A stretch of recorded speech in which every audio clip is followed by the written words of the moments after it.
साफ तौर से इस बात को बखूबी समझा जा सकता है कि 2022 का चुनाव है और ऐसे में सबसे महत्वपूर्ण बात है कि अगर अम्बेडकर की बात करें तो कहीं न कहीं जो महापुरुष के तौर पर बहुजन समाज पार्टी वो लंबे समय से जो है बुझाती आई है और लगातार कहीं न कहीं अगर उनकी स्थली की बात करें या लगातार बसपा सुप्रीमो के बयानों की बात करें उनमें कहीं न कहीं जो अम्बेडकर जी का नाम है वो शामिल किया जाता रहा है। और ऐसे में जब भारतीय जनता पार्टी का आज इस तरह का कार्यक्रम हुआ इसके बाद स्वयं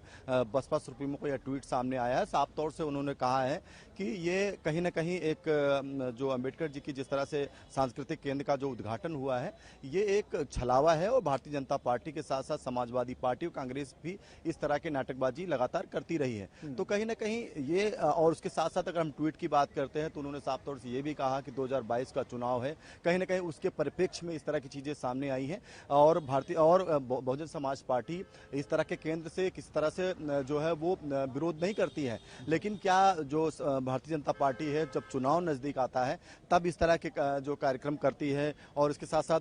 जब उनकी पार्टी रही यानी जब उनकी सरकार रही है तो उन्होंने कई ऐसे केंद्र और कई ऐसे जो स्मृति हैं वो बनाई हैं, उनका उन्होंने ध्यान नहीं दिया। वहाँ उनका जो है उनमें जो लगातार जो काम होने चाहिए वो नहीं हुए। और यही इसके साथ साथ ट्वीट में ये भी कहा कि समाजवादी पार्टी भी पीछे नहीं है, उन्होंने भी इस तरह का कोई जब हमारे द्वारा यानी सरकार के द्वारा जो चीज़ें वहाँ बनाई गई थी उनमें किस तरह से रंगरोधन ये तमाम चीज़ें होती हैं वो नहीं की गई। लेकिन जब 2022 का चुनाव आया है तो तमाम पार्टियों को इस तरह की चीजें याद आ रही हैं और ऐसे में बहुजन समाज पार्टी का यह ट्वीट कई मायनों में महत्वपूर्ण हो जाता है क्योंकि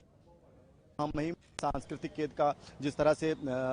उद्घाटन किया और ऐसे में उन्होंने आज कई ऐसी महत्वपूर्ण बातें हैं साफ तौर से देश और दुनिया के सामने उन्होंने भीमराव अम्बेडकर के विषय में रखी है। उन्होंने बाबा साहब के संविधान के विषय में, उनके जो महापुरुष होने के विषय में और तमाम ऐसी महत्वपूर्ण चीजें हैं जो देश और दुनिया और उत्तर प्रदेश में, क्योंकि उनका 2 दिन का दौरा है जो आज समाप्त हो रहा है, उस विषय पर उन्होंने तमाम ऐसी महत्वपूर्ण बातें जब रखी हैं और रखने के बाद ये ट्वीट जब मायावती का आया है तो साफ तौर से उन्होंने इस बात को बखूबी समझती हैं कि उनकी जो पार्टी है वो किस तरह से लगातार जो महापुरुष के तौर पर बाबा साहब को मानती रही है। और ऐसे में अगर बुद्ध की बात कही जाए, भगवान बुद्ध, महात्मा बुद्ध की बात कही जाए, उसको लेकर के भी लगातार वो काम करती रही हैं। तो ऐसे में इस तरह का ट्वीट अपने आप में राजनीतिक दृष्टिकोण से देखा जाए तो कहीं ना कहीं एक परिपेक्ष के तौर पर भारतीय जनता पार्टी पर कड़ा हमला है। और इसके साथ साथ उन्होंने बीजेपी के ऊपर हम निशाना जरूर किया है, साथ साथ समाजवादी पार्टी और कांग्रेस, क्योंकि उनका जो हमला था वो तीनों पार्टियों पर लगातार वो हमला था और साफ तौर से इस हमले में कई ऐसी महत्वपूर्ण बातें जो उनके द्वारा रखी गई।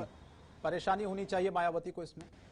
क्या कहीं जो वोट बैंक है उसका छिटकने का डर तो मायावती को नहीं सता रहा है चुनाव से पहले? देखिए शंकर, सबसे बड़ी बात है, ये एक महत्वपूर्ण सवाल है कि आखिर बहुजन समाज पार्टी को इस तरह पड़ा। जाहिर सी बात है कि जब लगातार भारतीय जनता पार्टी ने बाबा साहब के नाम पर जो सांस्कृतिक केंद्र का आज उद्घाटन किया है उससे इस बात को बखूबी समझा जा सकता है कि 2022 में वो जो उनका जो एक नारा है कि जो विकास का एजेंडा है उसके तहत वो सभी पार्टियों को साथ में लाना चाहती है। लेकिन सबसे बड़ी बात यह है कि अगर हम उत्तर प्रदेश की बात करते, जातीय समीकरण का खासा प्रभाव रहता है, इस बात को बखूबी समझा जा सकता है। उत्तर प्रदेश में क्योंकि जनता के अगर देश आबादी के लिहाज से बात मानते हैं तो उत्तर प्रदेश सबसे बड़ा राज्य है और ऐसे में जब चुनाव नजदीक आता है तो जातीय समीकरण का ज्यादा प्रभाव रहता है। और इस बात की बखूबी जानकारी मायावती को भी है कि आखिर अगर उत्तर प्रदेश में आगामी